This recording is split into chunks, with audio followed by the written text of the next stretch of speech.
minutes. C'est l'heure de 64 débats consacrés ce soir à la Coupe du Monde de football avec France-Sénégal. Bien plus qu'un match de football, une très belle affiche entre deux nations qui ont des liens évidemment très forts. Et nous allons voir pourquoi les Bleus se méfient des Lions de la Teranga. Avec nous pour en parler, Nicolas Cartelet, bonsoir. Soyez le bienvenu. Vous êtes écrivain, éditeur et scénariste, auteur du roman Qui se souvient de Joseph Diop. C'est aux éditions Flammarion. Avec nous également en direct de Dakar, Gilles Vessière, ex-arbitre international français. Votre livre Monsieur l'arbitre, corruption, pression, VAR, si vous saviez, c'est aux éditions Vaillant. Gilles Vessière, tiens, ma première question, elle est pour vous. Quand on est arbitre, ancien arbitre international et qu'on regarde un tel match, on imagine que vous allez le regarder, ce match ce soir, vous allez le regarder avec l'œil du supporter des Bleus ou du Sénégal ou avec celui de l'arbitre?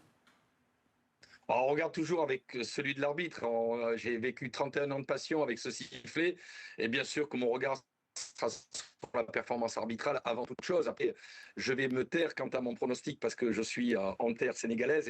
Et depuis mon arrivée, depuis quelques mètres, les premiers mètres que j'ai fait sur ce magnifique pays, on m'a dit que, attention le coq, ils n'ont jamais mangé les lions et ça ne va pas commencer aujourd'hui. Donc je vis 3 jours de pression et ce soir, je vais être très très calme et très attentif. Voilà, le coq contre les Lions de la Teranga. Nicolas Cartelet, vous êtes supporter de l'équipe de France, plutôt confiant ou plutôt méfiant? Plutôt méfiant, en réalité.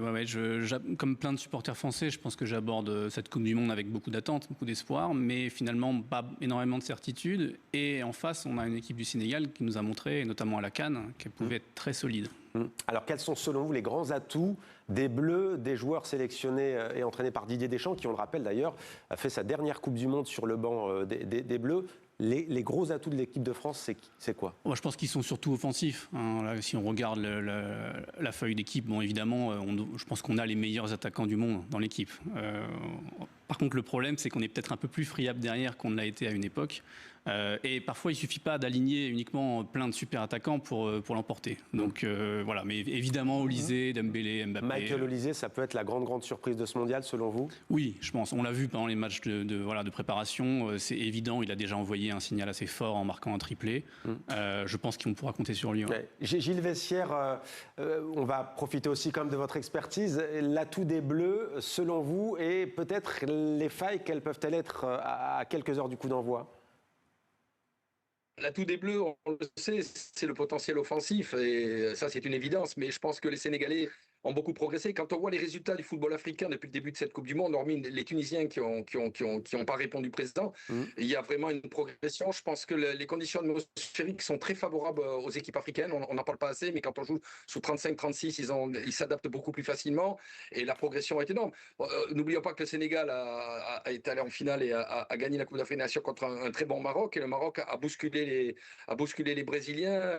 Quand on voit l'Égypte, quand on voit tout ce qui se passe, le Cap-Vert, attention, cette équipe du Sénégal, il y a une confiance maîtrisée, cadenassée. C'est pas les équipes africaines qu'on a connues il y a quelques Coupes du Monde. Moi, je suis tout à fait d'accord avec Nicolas Cartelet. Ça sera très équilibré et il faudra quand même faire excessivement attention aux forces en présence. Ouais. Alors, Gilles Vessière, on aimerait avoir votre regard tout de même ce soir. Que pensez-vous de l'arbitrage depuis le début de ce mondial? Il y a plusieurs nouvelles règles, notamment celle qui consiste à sortir en 10 secondes maximum lorsqu'il y a un changement.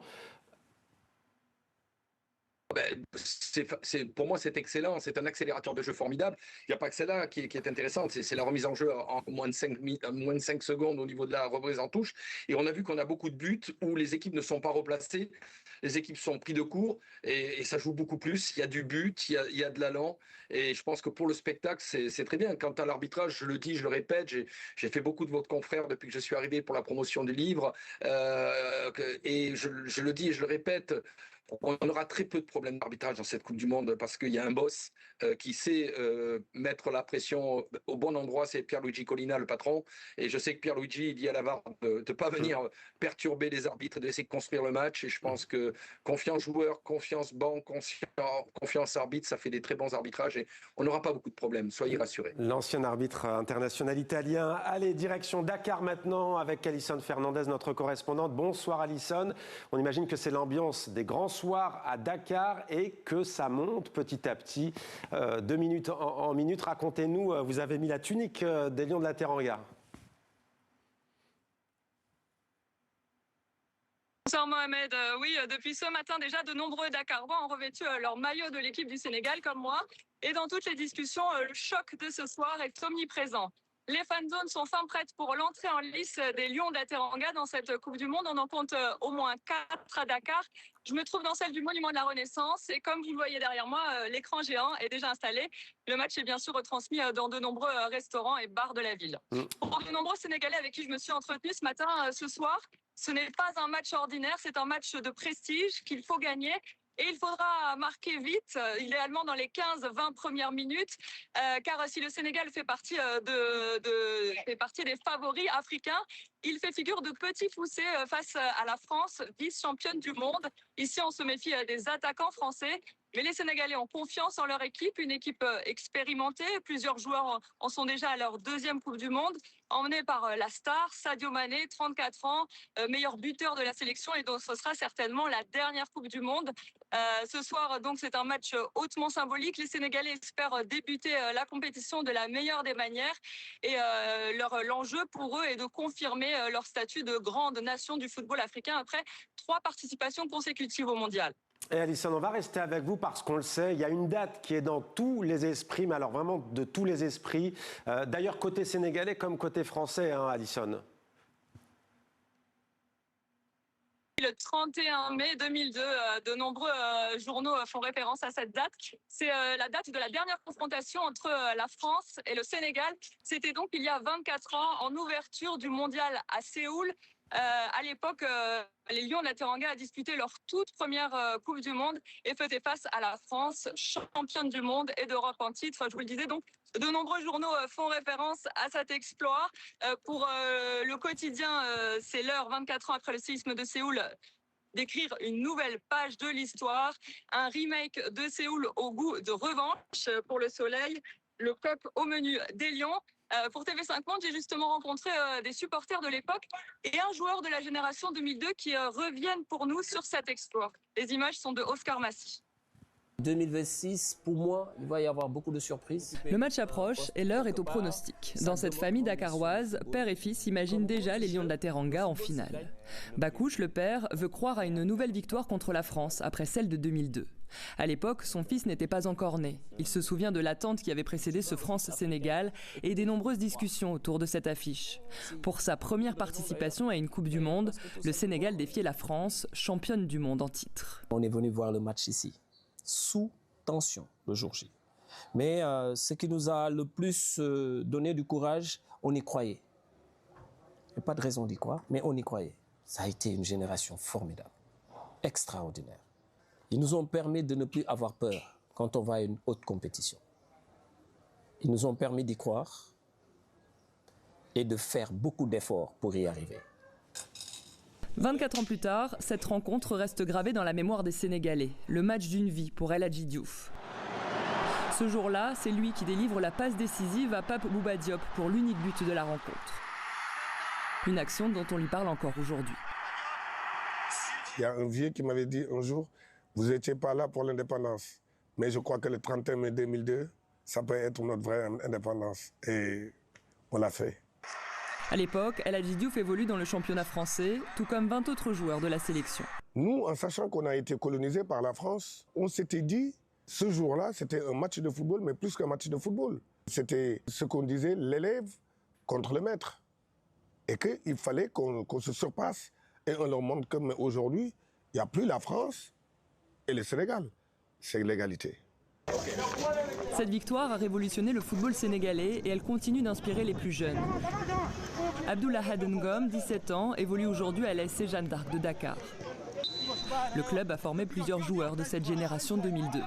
Tout le monde parle de cette génération de 2002, El Hadji Diouf, Henri Camara, tout ça. Je pense que ça inspire toute une génération, toutes les générations qui sont nées avant ça, tout ça. Les cadres de cette génération-là font part de cette équipe-là. Et ça veut tout dire. Parmi les héros de 2002 figurait aussi un certain Aliou Cissé qui mènera 20 ans plus tard le Sénégal à son premier sacre continental et Pape Thiaw, l'actuel sélectionneur. Du statut d'invité surprise en 2002, le Sénégal abordera cette fois la compétition en tant que grande nation du football africain.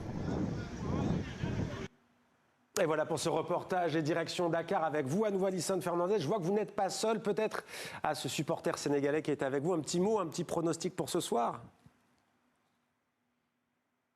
Je suis donc avec Ibrahim Penn, supporter de l'équipe du Sénégal. Votre pronostic, Monsieur Penn? Le pronostic, c'est 2-0. Pourquoi? Oui, parce que l'an 2002, c'est 1-0. C'est 2026, 2-0. En plus, et puis, on est 2 fois champion d'Afrique. Et puis, l'équipe est plus forte, l'équipe de 2002. Merci, C'est pour cela, c'est 2-0. Merci, Monsieur Penn. Merci beaucoup. Merci à vous, merci à tous les deux. Merci à Alisson Fernandez de nous avoir accompagnés dans ce débat qui se poursuit sur TV5 Monde. Un supporter gourmand, 2-0. Tiens, votre pronostic à vous, Nicolas Cartelet. Je dis 2-1 pour la France, moi. 2-1 pour l'équipe de France. Ouais. Ce souvenir, vous l'avez en tête quand même. C'est vrai que c'est aussi la magie du football, il faut le dire. C'est que le plus petit sur le papier peut renverser le plus grand. Tout à fait, mais à l'époque, ça n'avait pas du tout fait rigoler. Hein. J'étais triste, extrêmement triste, d'autant qu'on arrivait tous en se disant que la France allait rouler sur toutes les équipes qu'elle allait rencontrer après 98 et 2000. C'est pas comme ça que ça s'est passé, malheureusement. Ouais. Gilles Vessière, une petite nouveauté dans ce mondial, c'est une prouesse technologique, dit-on, c'est cette caméra qui se trouve juste sur la tempe des arbitres et qui nous permet de voir vraiment des images très jolies, très belles, très rapides. Par exemple, lorsqu'un joueur marque un but, on est vraiment juste derrière lui, puisque l'arbitre est censé suivre effectivement l'action de jeu. Ça vous plaît ou pas ?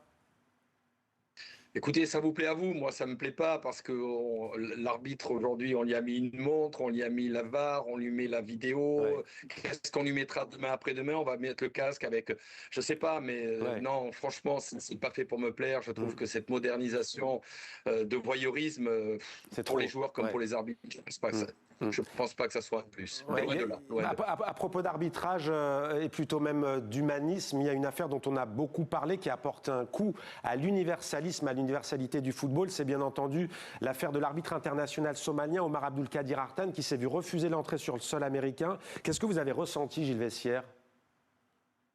Inadmissible, je le disais à vos confrères hier, c'est inacceptable, inadmissible, parce qu'on sait très bien qu'il est qualifié, on sait très bien qu'il va venir. La FIFA doit obtenir son accréditation par anticipation, on n'attend pas l'incident. Monsieur Infantino nous montre qu'il est très proche du président de la République américaine, il pouvait très facilement gérer en amont ce qu'il se passe. Mais vous savez, dans mon livre, j'égratine beaucoup les institutions suisses, parce que j'estime qu'il y a des fois des comportements qui ne sont pas en adéquation avec un football équitable.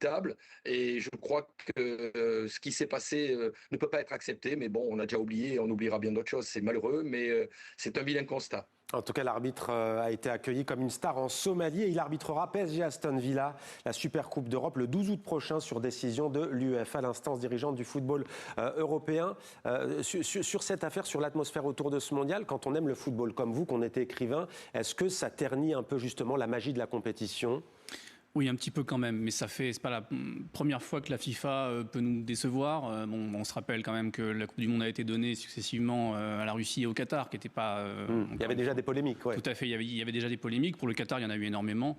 Là, sur effectivement le fait de ne pas laisser entrer l'arbitre, je trouve ça assez inadmissible. Et la FIFA qui a répondu dans un premier temps qu'elle n'interférait pas dans l'obtention des visas, je trouve que c'est aussi un peu lamentable, parce que je pense que la FIFA pourrait se porter garante, j'imagine, de cet arbitre. Donc, France-Sénégal, coup d'envoi à 21h à Paris, à Dakar à 19h. C'est en partie le Sénégal qui vous a inspiré ce roman, puisque c'est l'histoire d'un joueur de football, une star, à Liverpool, en Angleterre, club mythique, qui va partir en Chine.